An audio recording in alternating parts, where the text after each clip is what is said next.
Hi, this is Mark Wade from Prudential Fox and Roach Realtors, CenterCityCondos.com. In this podcast, I'd like to discuss the primary differences between a low-rise and a high-rise condo. Of course, most of you are probably thinking it's quite obvious, but just a couple inside tips, hints, and a little bit of knowledge here. Okay, here we go.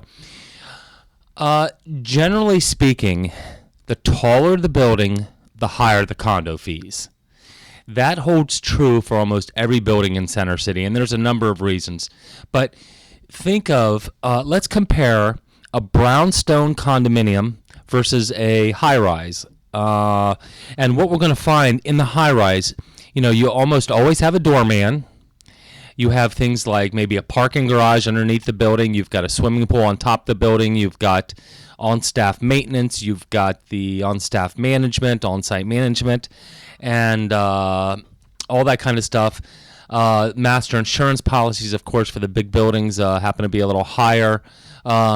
So these all add to your condo fees. A lot of times in your high-rises, a lot of utilities are included. There are a couple buildings in town that have all utilities included, including water, sewer, gas, electric, everything you can think of. Well, not everything you can think of. Gas, sewer, water, and electric are included in your condo fees. And a lot of times, buyers will see that and they're like, whoa, that's way too high. But in the end, you're going to pay for it one way or the other, whether you're paying for it yourself or whether the condo association is paying for it. Now, a low-rise condo with no doorman, no elevator, and exceedingly limited common area, meaning no swimming pool, there's not 18 hallways or 27 hallways, one hallway per floor that have to be swept and maintained and cleaned and painted and all that kind of stuff. With the lack of amenities and or services, let's say you don't have a porter, or you don't have someone to remove the trash for you, or someone to sweep the hallways, that kind of stuff. Your condo fees are certainly going to be a lot lower. So the lower the building, generally speaking here in Center City, the lower the condo fees. There are pluses and minuses to both, and I have some buyers that will jump between the two. Generally, the low-rise condos have a tendency to have a little bit more character because and they're generally anomalies because keep in mind, we're taking an old 7,000 square foot mansion and we're cutting it up into 6 different condos. Generally, no two low-rise condos are exactly alike. Some have 9-foot ceilings, some have 11-foot ceilings, some have plaster molding, some have huge fireplaces, some have interesting little niches and nooks and crannies and different views.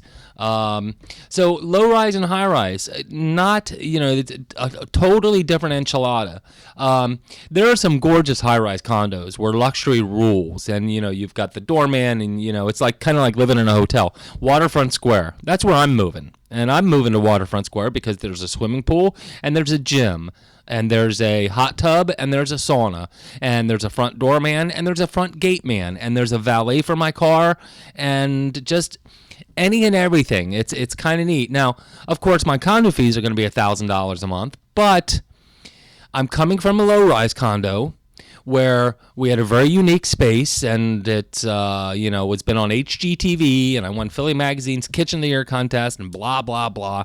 A lot of groovy, hip detail that's really neat.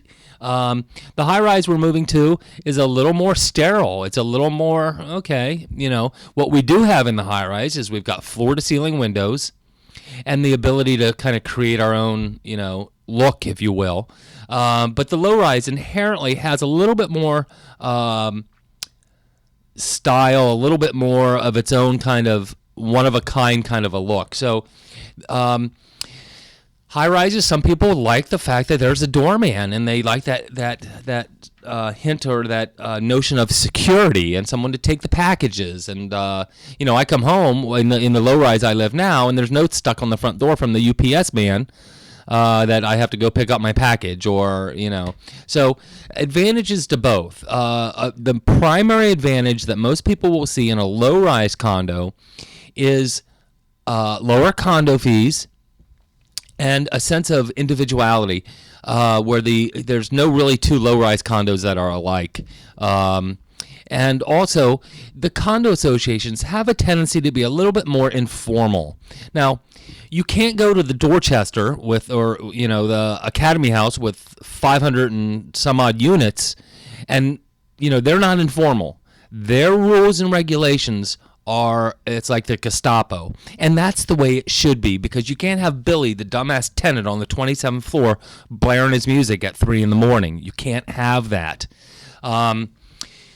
And lastly, pet policies have a tendency to be a little bit more restrictive in a high-rise. There are a number of high-rises, Academy House, Hopkinson House, the Philadelphian, that don't allow dogs. In fact, 2301 Cherry, no dogs. In fact, the Philadelphian doesn't even allow cats.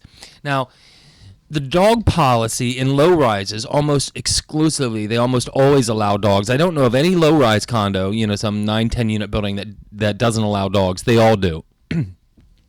But think about, in a high-rise, you don't want Billy, remember Billy, the dumbass tenant who lives on the 34th floor?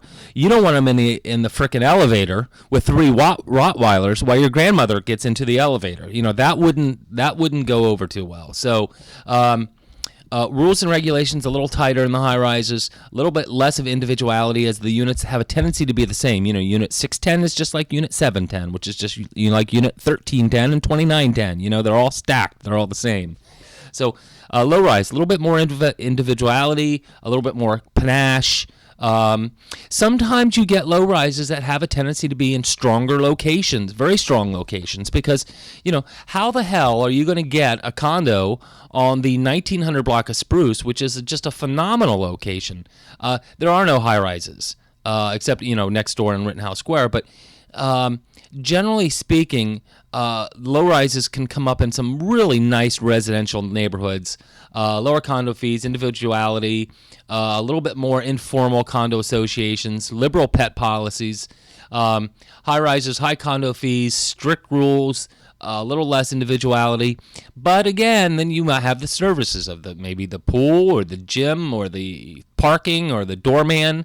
So pluses and minuses to both, and both are very appealing in my eyes. I've lived in both, and a lot of buyers will jump back and forth between the two. But something to think about when you're calling me to condo shop. Something to think about. Are you? What's in your brain? Are you kind of geared towards a low rise? Have you always thought about a high rise? Have you ever thought about even a mid rise building that has some of the services? The mid-rise buildings, the 9 and 10 and 11 stories, have a tendency to be a little bit of a hybrid and can have pluses and minuses of both the high-rise and the low-rise. Anyway, something to think about. This is Mark Wade from CenterCityCondos.com. Any questions, comments, or concerns, you pick up the telephone, you push the buttons on the front of it, 215-521-1523, and let's chat. Thank you so much. Bye-bye.